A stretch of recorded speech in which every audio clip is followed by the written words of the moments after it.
For configuring multi-site indexer cluster, as of now, there is no Splunk web support.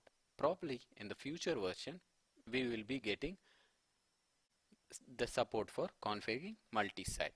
As you can see, let me log into one of our Splunk server.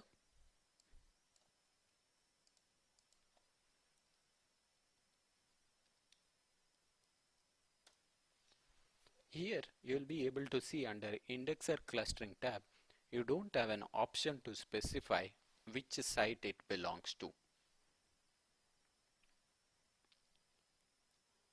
Because the main configuration in multi-site clustering is choosing the site value for your indexers and mentioning the which site it belongs to. As you can see, it can only be master node and cluster label and password along with replication and search factor, but it doesn't have any site information related to clustering.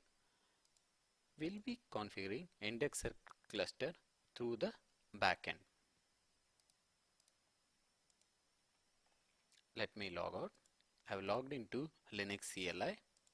So this is our cluster master, which we saw in the Splunk web right now, and this is our indexer number 1, indexer number 2.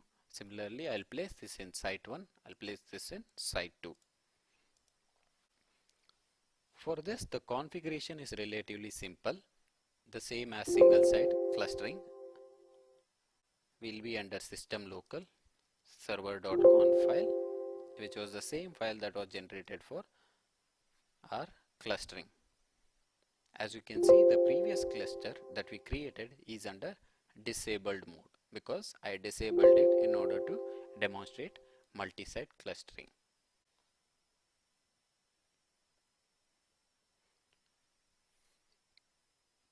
From our previous discussion, for multi-site clustering, I already mentioned the site replication factor and the site search factor to override your replication factor and the search factor, which is defined for single site clustering. So this is our cluster master. Here we will be deploying the cluster configuration, which includes site replication factor and also site search factor.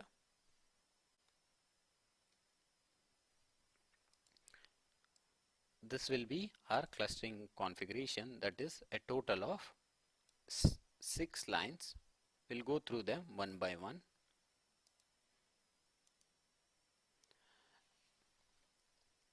So here I've added couple of lines for our configuration, that is starting from general.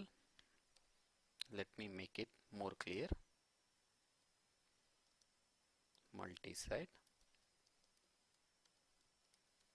These configuration files I'll be attaching as part of your course material. You can download this configuration and review them to understand better how this will reflect. And the same configuration you can copy and paste it in your environment with relatively changing search factor and replication factor depending on your organization requirement. It should totally work fine. Unless there is a version change that they have introduced in part of newer versions, it might fail.